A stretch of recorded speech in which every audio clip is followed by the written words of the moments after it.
Donc dès qu'on parle de cadre, évidemment, on subodore qu'il y a un antagonisme entre le mot cadre et le mot émancipation.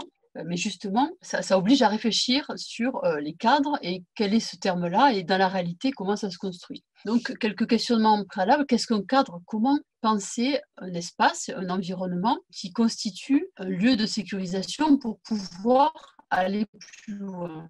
Et ce qu'il faut bien avoir en tête, c'est que cette structure qui est formée, qui est organisée, elle est aussi instituante, c'est-à-dire qu'elle va donner à voir et qu'elle va proposer quelque chose dans la lecture même du projet qui est porté. Et donc ça, il faut bien l'avoir en tête parce que ce n'est pas anodin. Quand on propose tel ou tel cadre, ça va avoir aussi des effets et des impacts sur la manière dont les gens vont s'en saisir. Et ces cadres-là, ils nous sont souvent imposés par des environnements qu'on n'a pas forcément choisis. Donc c'est important aussi de remettre en question pour questionner et pour oser aller plus loin.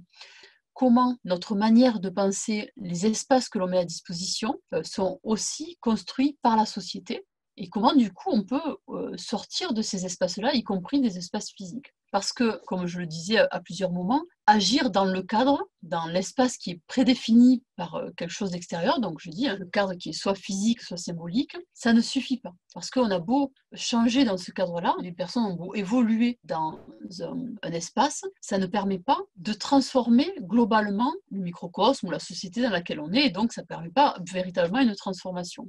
Le fait de travailler sur le cadre qui est proposé, donc ça peut être la cour de récréation, ça peut être les murs du bâtiment, ça peut être aussi l'environnement du territoire. C'est important parce que ça permet la montée en généralité et ça permet de prendre conscience de nouveau qu'il y a l'individu et cet individu appartient à un tout social sur lequel on peut agir. Donc ce passage-là est important. Et alors je cite François Galichet, qui est philosophe, le sentiment d'appartenance à un collectif, en relation conflictuelle avec d'autres collectifs, est une condition sine qua non de la volonté émancipatrice. Donc c'est important de voir comment le cadre dans lequel on est va s'affronter et se confronter à d'autres cadres. Et c'est donc un élément qui est important parce que, comme je le disais, il oblige à se positionner et à voir comment on peut aller vers une situation qui soit plus satisfaisante pour tous.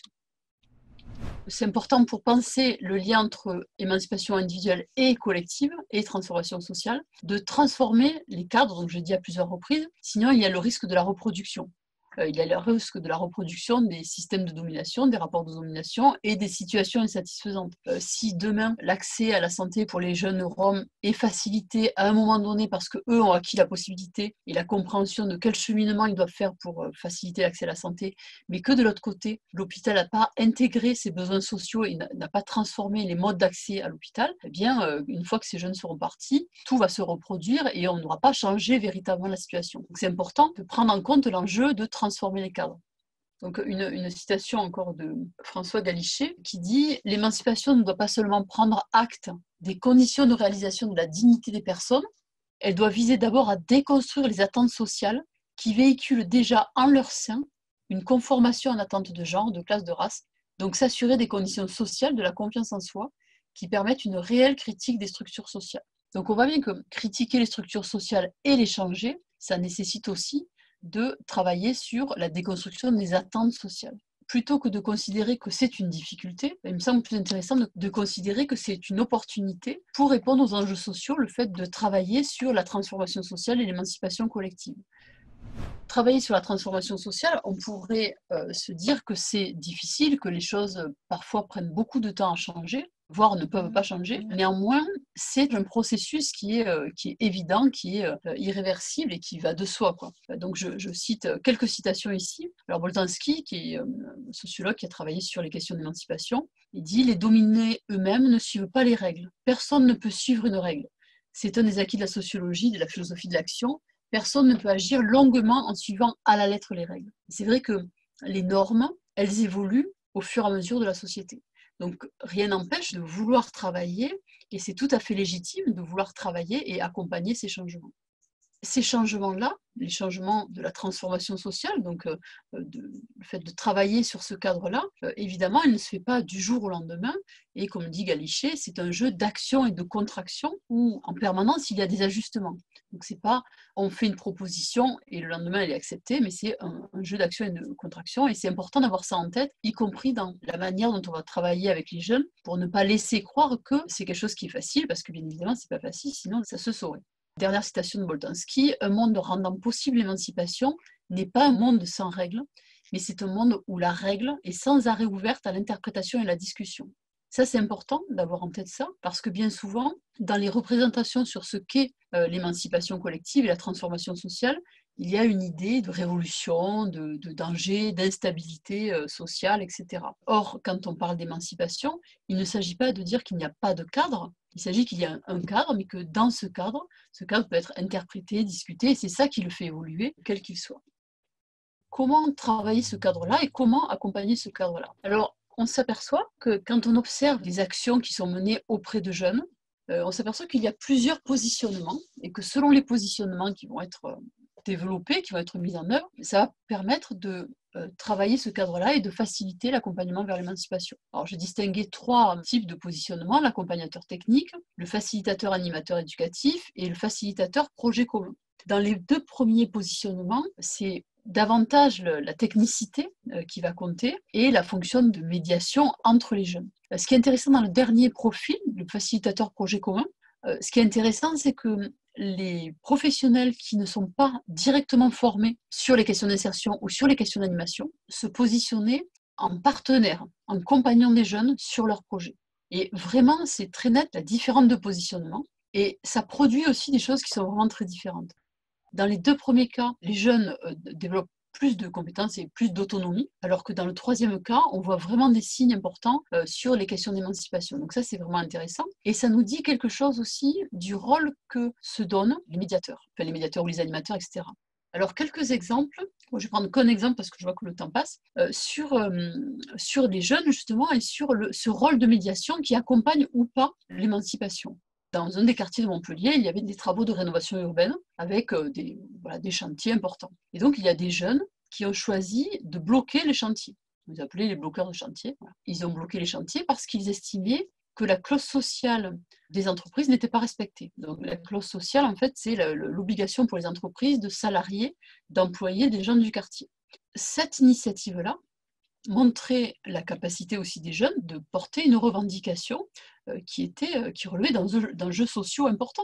Comment respecter l'égalité de traitement, comment faire respecter la loi tout simplement, etc. Donc il y avait là une émergence et un début de conscientisation de la part des jeunes qu'il y avait des injustices, des situations insatisfaisantes, et ça aurait été vraiment intéressant d'accompagner ça. Sauf que les médiateurs, et en l'occurrence les éducateurs spécialisés qui étaient en lien avec ces jeunes-là, et le centre social aussi d'ailleurs, ont eu beaucoup de difficultés à penser leur positionnement, notamment par rapport à la mairie, avec la crainte que s'ils accompagnaient ces jeunes-là, ils seraient considérés comme des agitateurs ou comme des agents favorisant la subversion, etc.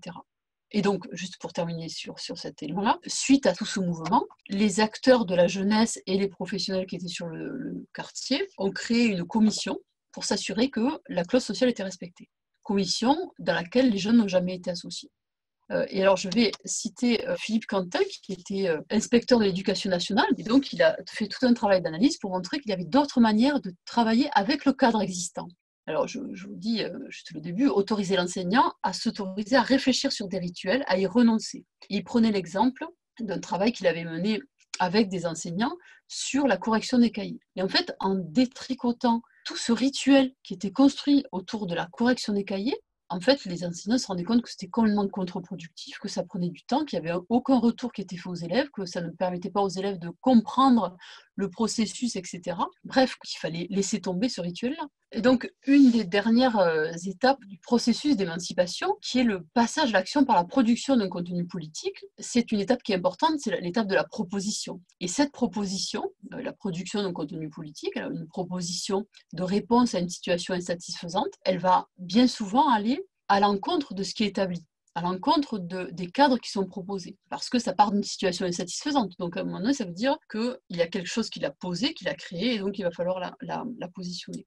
Et le conflit est une étape qui est vraiment indispensable. C'est proposer des cadres qui laissent la place à l'expérimentation. C'est proposer des temps et des moments où il va y avoir la possibilité de confrontation des idées, quels que soient les sujets, quels que soient les éléments.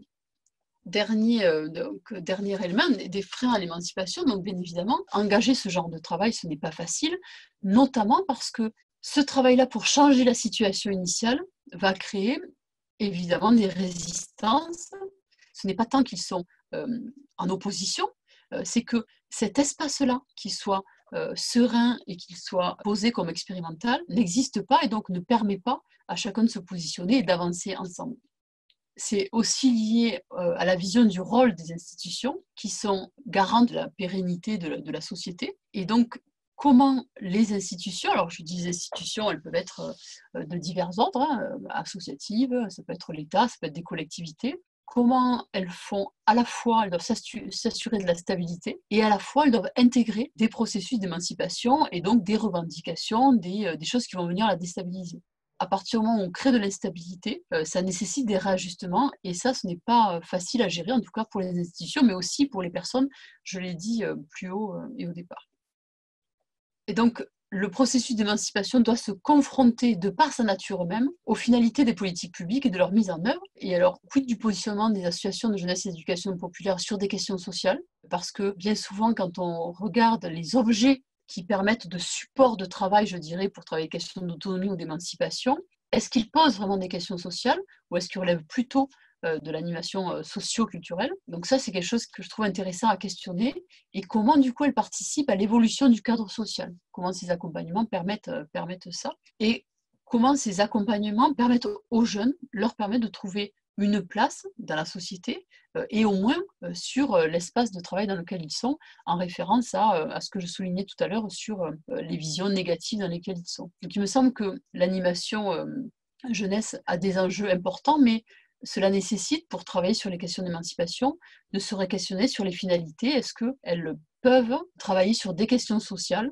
qui sont d'ordre plus général et qui concernent en premier lieu les jeunes? Les associations d'éducation populaire, maintenant, c'est plus le projet qui fait sens, mais c'est les questions de financement. C'est-à-dire qu'on a des questions financières qui ont un tel impact aujourd'hui que ça prend le dessus et qu'on rentre, comme dans la société actuelle, dans une obligation de production qui fait qu'on va agir plus avec les jeunes qui sont là parce que ceux-là, on peut les prendre et du coup, on va y aller et du coup, on a le financement qui tombe et on ne se donne plus ni le temps ni les moyens de pouvoir aller vers et de pouvoir aller travailler avec des jeunes qui ne sont pas ceux qui sont visibles. Alors, si je peux réagir directement par rapport à ça, effectivement, c'est un rouleau compresseur qui est en face, des modes de financement, etc. Néanmoins, je pense qu'il y a, parce que je l'ai expérimenté, parce que je l'ai observé, il y a des espaces à créer pour remettre en cause ça, remettre en question et montrer qu'il y a d'autres choses. Un exemple très récent, on était en comité de pilotage il y a 2 jours pour le projet sur Aller vers les invisibles, en présence de la Directe, donc la Directe, institution, comment dire, qui se situe dans une logique de comptabilité très forte, d'évaluation quantitative pure, etc., etc. Parce qu'elle a vu le travail qui était mené, parce qu'elle a compris aussi certains enjeux, elle est en train d'ouvrir les possibilités de faire évoluer les manières d'évaluer les résultats du dispositif.